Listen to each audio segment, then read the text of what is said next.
Hey guys, this is Comic Uno, and today I'm doing Comic Uno's Best Comics of the Week. This is the show where I review all the comics I've read this week in one show. We go least favorite to best pick of the week and everything in between. Now, before I get started with the show, I do have a Kickstarter going on for one more week for my comic book, Slice of Life. It's about an anime character that comes to life and falls in love with a high school cheerleader, so hopefully you guys could go check that out. And of course, in the comments below, let me know your pick of the week, because at the end of the episode, we feature your comments for the viewer's pick of the week. Now, jumping into this week's comics, we had 12 books, so a pretty average size haul for me. So number 12 was Batman Urban Legends issue 9. I'm more excited for some of the upcoming stories for this anthology, but I do like the Batwoman story, which is why I picked up this issue. I really enjoyed that first issue, or first story, and the second one I thought was pretty solid as well, where we get to really see a new side from Batwoman's sister, Red Alice, and I like just seeing the dichotomy between the two characters and comparing that to the identity of Batwoman and Kate. So I enjoyed that. The art was pretty solid. The other three stories I'm just not as interested in. So The Outsiders, Azrael, and I think, who else was in this? Tweedledee and Tweedledum, characters I'm just not as interested in. So I really enjoyed Batwoman, like they said, but that's the hardship of anthologies, is that sometimes you get one story that you're interested in and then you have to still pay like the $10 or $5 how much this book is to get the rest of the stories. So overall, I'm giving that 2.5 stars, and that is number 12. Moving on to number 11, which is The Amazing Spider-Man issue 78. This is just a slower issue for me. I feel like having Morbius in the issue was just there because his movie's coming out, and I don't really think he did much for the plot for me personally. I like Ben Reilly as a character, but I'm not a hardcore Ben Reilly fan, so that section of the story doesn't interest me as much as like the 2 or 3 pages we get of MJ and Black Cat as they discuss Peter. And I really love that moment between them. It made the issue for me, honestly. Sarah Pichelli's artwork, I like her style a lot. I still don't think this is the strongest we've seen her from her pencils. I still believe that's the Miles Morales stuff. But overall, it was an okay issue, and I hope we get to see some bigger movements as we go along. So giving that 2.5 stars, and that is number 11. Moving on to number 10, one of the big books that came out this week, and that is Venom issue 1. So this has actually been delayed for a little bit just because of printing shortage. There's a lot of books kind of shifting on the schedule. You never know what books you're going to get next week. So Venom, I think it was supposed to come out in October. So it's about a month or two delayed. And a book I was looking forward to. Now, I will say, anytime I pick up a Venom series, I never really stick around with it. Like, I love the Spider-Man franchise, but Venom and the anti-hero side has never been the interest I had or have with the Spider-Man franchise. So, I just never stay very long with it, even though I enjoyed the Donny Cates run from the pieces I did read. So going into this one, I am a huge Immortal Hulk fan, though. I love that series. I thought it was so good, and I enjoy Al Ewing's writing. Now, I will say Al Ewing's been doing a lot of cosmic Marvel in the recent months, and that is very connected to this story. And maybe even the Timeless event is really connected to this story. So they kind of split it in half, because Ron B is also writing co-writers. I kind of tell, I don't know if this is the way they did it, but if they did, you could kind of tell where two writers could take over the book. There's the Eddie Brock story in space and him, kind of dealing with the ramifications of King in Black. And then you have this grounded story with his son, Dylan, who becomes the new Venom, it seems like, as well. And him kind of just taking care of himself. Eddie might have died, or at least disappeared into what I think is going to be this Timeless event. And that would make sense. I'm not sure if Al Ewing's writing the Timeless event, but I feel like he is, or maybe Ron V is. I'm not sure, but I'm guessing they're involved in some way, or at least Venom will have a tie-in, because it seems pretty heavily tied in.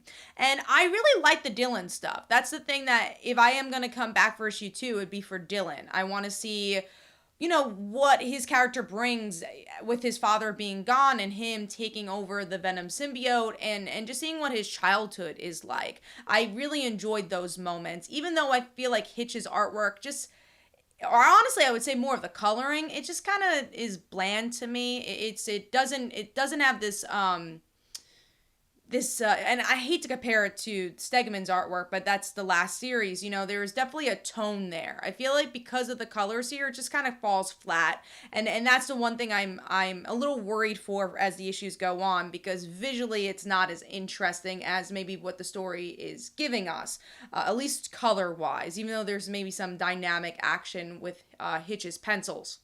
But yeah, I enjoyed that aspect, but the chunk of this story is, the more space cosmic thing going on with Eddie, and I just didn't feel as invested in that. It's not a side of Marvel that I particularly enjoy, so I don't know. I'll see if I get issue 2 or not. I was a little torn on this one because I just feel like it was a book not for me. It didn't mean it was a bad book. So overall, I'm going to give this 3 stars, and that is number 10. Moving on to number 9, another Marvel issue 1, and that is The Thing issue 1. And I've been loving how much Fantastic Four Marvel has been putting out. I've been really enjoying the main series. I've been enjoying Life Story. I'm just glad we're getting to see more Fantastic Four, because, we had a couple of years where there wasn't even a Fantastic Four series. So it's so nice to get to see a spotlight on a character like Thing. One of my favorite miniseries in recent years was Invisible Woman. Absolutely adored it, from scripting to art as well, to the visuals. So having a Thing series, I'm like, maybe it'll be kind of similar to the Invisible Woman series. Now, I will say with this one, it doesn't seem like it's going to be tying into normal continuity. This is a story from years ago, which, could be interesting. Like, Life Story is a story from years ago that doesn't even count into continuity, but is still a fun series. The art style is really old school. That's something I really enjoyed about this. I loved the art. It kind of has this Chris Samney feel to it, almost like a Daredevil, Mark Waid feel to it. I enjoyed that. Now, the story also is pretty fun. We get to see, well, I won't say fun. It's actually a little sad, where we get to see The Thing is back. Everyone's kind of gone. He's losing Alicia, and he's got to kind of figure himself out. And that's eternally through just The Thing and a lot of exterior moments that is making his life hard in this issue. And I like that, but I don't know if it gave me enough to say, oh my god, I can't wait to see what's happening with The Thing from 20 years ago in issue 2. I don't know if it gave us enough oomph in this issue, like something like Invisible Woman or even Fantastic Four Life Story. So overall, giving this 3 stars. I thought it was an okay issue, but I am glad that they are spotlighting this character, and again, just giving us more Fantastic Four stuff. So that is my number 9 pick, I think. Moving on to number 8, a book I was really excited for and knew nothing about, and that is What's the Farthest Place from Here? Issue 1. What a long title. I feel like that's definitely been the thing for comics recently because of, SEO searches. You got to make your comic so long, that way it pops up as one of the first results. And this, I didn't know anything about it, but I am a fan of Matthew Rosenberg. I really, really loved... what is it called? It's his first superhero book that put him on the map.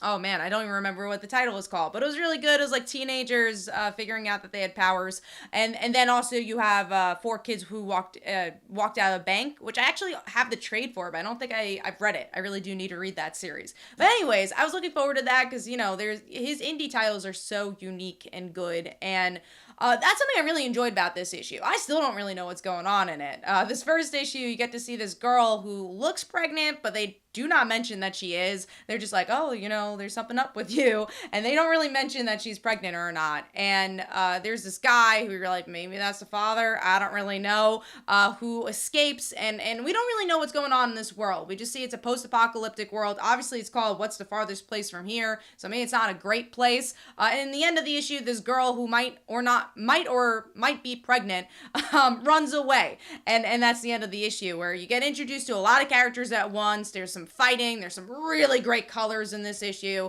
The format of it is just so unique, and I really love the look of this book, but I really don't know what's going on in it. And there's a part of me that really liked that about the book, where I'm like, oh, I'm just kind of thrown in. But there's also another part of me, I'm like, oh no, I was just thrown in. What's happening? Why should I pick up issue 2? So I kind of had some conflicting thoughts on this, but I do think that this gave me just enough, just because of just the visual of this book, to try out issue 2. It seems interesting. It seems very different. And that's something that I want to explore to see what's going to happen next. So overall, giving that 3.5 stars, and that is number 8.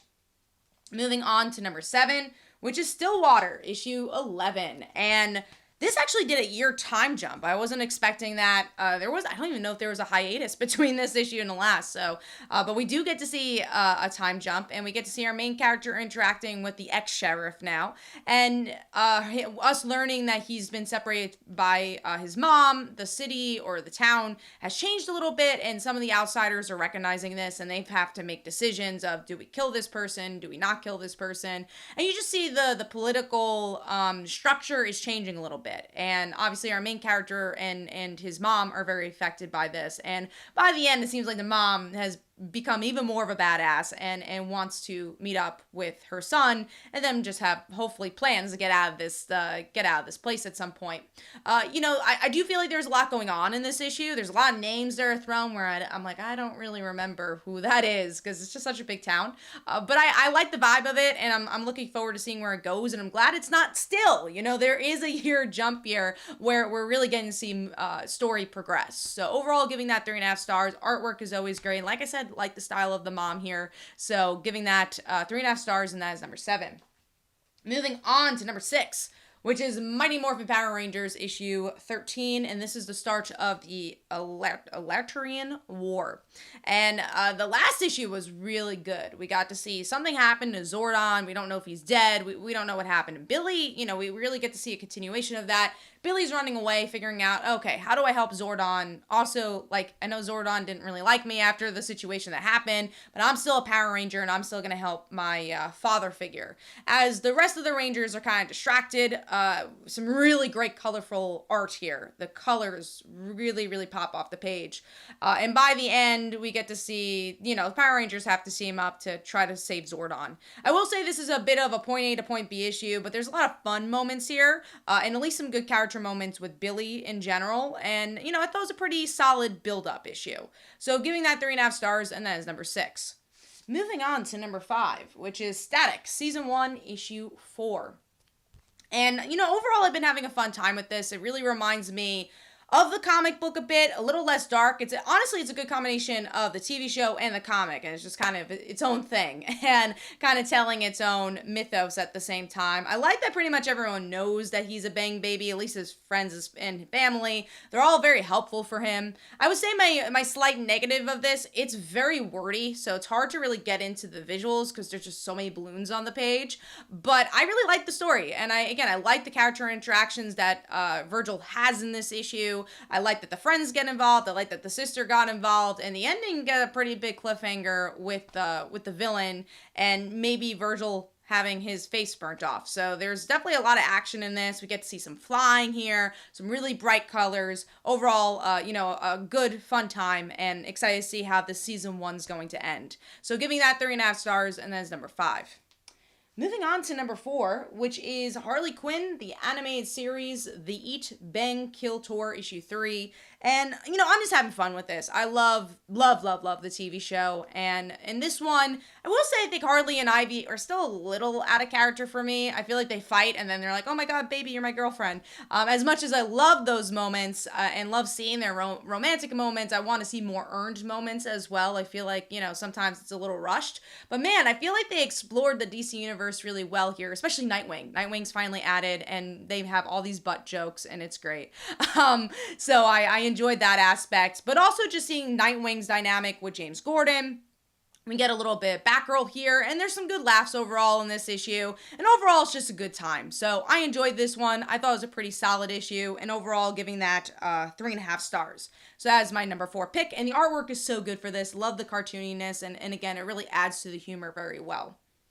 So moving on to number 3, which is The Joker, issue 9. And we are starting to get to the end of this book. I think we have 1 or 2 more issues left, and I really think they built this up very well. I will say my slight negative is in the middle. There's some exposition, but the beginning and the end is really good, where we get to see, obviously how much Jim has been affected by the Joker, and leading into the meeting with him and Joker.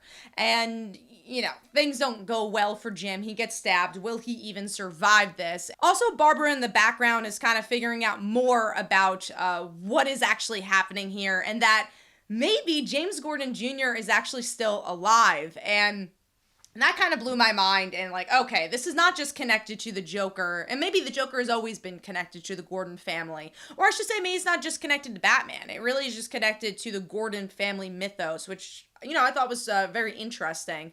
So leaves us on a big cliffhanger for sure with Jim Gordon and also James Gordon Jr. And definitely gets me excited to see how this is going to end. Will Jim even survive? You know, will we have both Alfred and Jim Gordon, these parental figures, you know, not around anymore?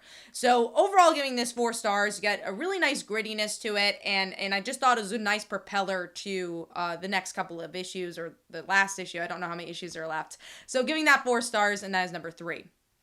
Moving on to number 2, which is Mazebook, issue 3 we're up to.